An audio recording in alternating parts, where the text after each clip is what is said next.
morning, everybody. I set a chair up outside this morning, like I like to do early morning.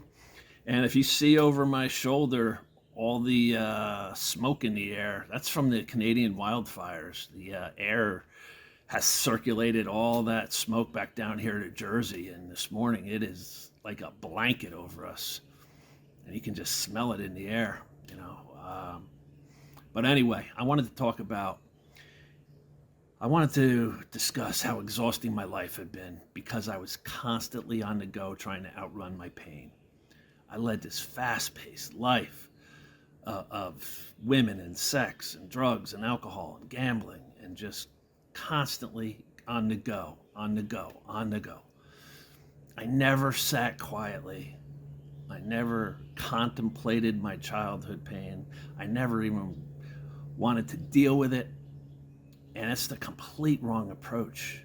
You can use things in your external world like I did to mask the internal pain, and it'll buy you time, it'll buy you years or decades, but it never goes away, and it's in there, and it's festering, and it's eating, and it's growing. And it becomes like a cancer in you, and you have to deal with it at some point. I've seen firsthand people who have refused to deal with it, and it eventually takes their life in one way or another. Firsthand. So painful to watch. So painful to watch.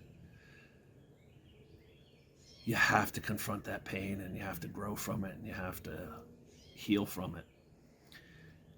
And when I got locked up, I'm facing life in prison for retaliating against the man who had abused and raped me as a child. And I had no one to guide me, to share with me their life's journey, telling me what I should do, telling me the potholes to look out for in life. I had to learn this all on my own. And I did that by reading and by taking action. When I was at my wit's end, locked up, not knowing whether I wanted to go on living or dying, an internal voice said to me, you need to pick up a book and start reading.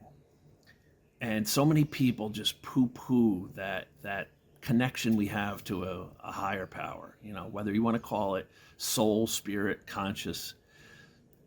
There's something that connects us to something greater than ourselves. And there's usually an urging within you that most of the time we just avoid and don't listen to and just disregard. We disregard that urging. But if you can follow that urging, it'll show you where your life should go. And twice I had an internal voice speak to me. And when it said pick up a book and start reading, I picked up Viktor Frankl's Man's Search for Meaning. And in there was the line, when you are faced with a situation you are unable to change, you are challenged to change yourself. And that was like a light switch going off in me. And that just, propelled my healing and growth. And there was also another line in there. Suffering ceases to be suffering when you find a meaning to it.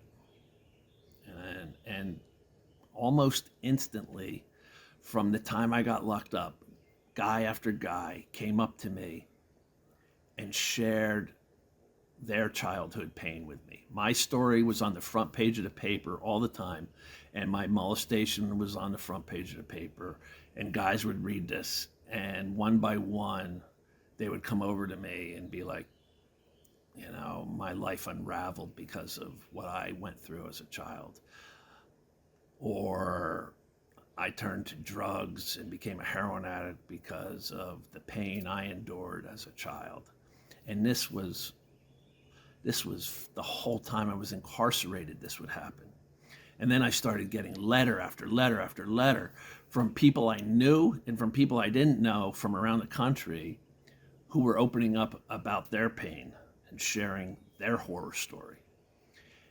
And I don't remember the exact point, but at some time it dawned on me that I was a conduit for people to break their silence and to speak out. I had hit a bottom like no other person hits a bottom, and people responded to that. And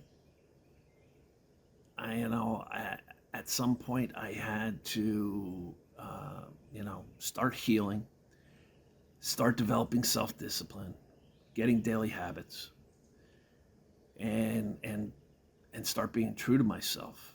I did that by, beginning to work out.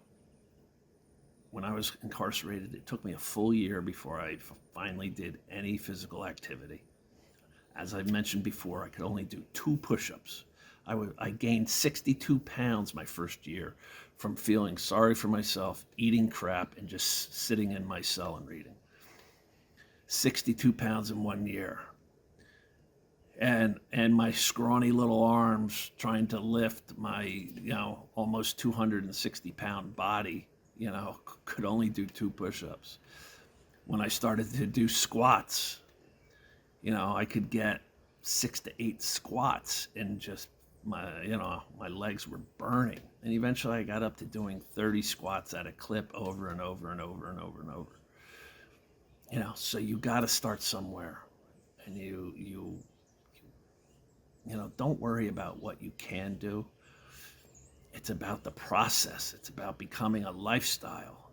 Don't make New Year's resolutions. I hate New Year's resolutions because they always peter out and die off. This has to become a lifestyle. Exercise every single day. Build self-discipline. That's what you're trying to build. Getting a better body is a byproduct of that. But you have to get self-discipline and new daily habits and start eating healthy, and you'll eventually, as you begin healing, you'll hear that calling within you, for where your life should be headed. Maybe you'll get a calling to become a drug and alcohol counselor. And maybe you'll get a calling to be a social worker, a psychologist, or maybe you'll get a calling to go into law enforcement, or, to become a lawyer to help people, who are vulnerable, in the legal system. Whatever it is, once you start healing, and once you confront that pain, and then you get personal development going on in your life, you're going to hear that calling, and don't disregard it. It's what's going to bring you meaning and purpose in this life. Helping others is the way you're going to find meaning and purpose. I would feel so selfish if I just sat on my couch with everything I've been through and I didn't share it with others.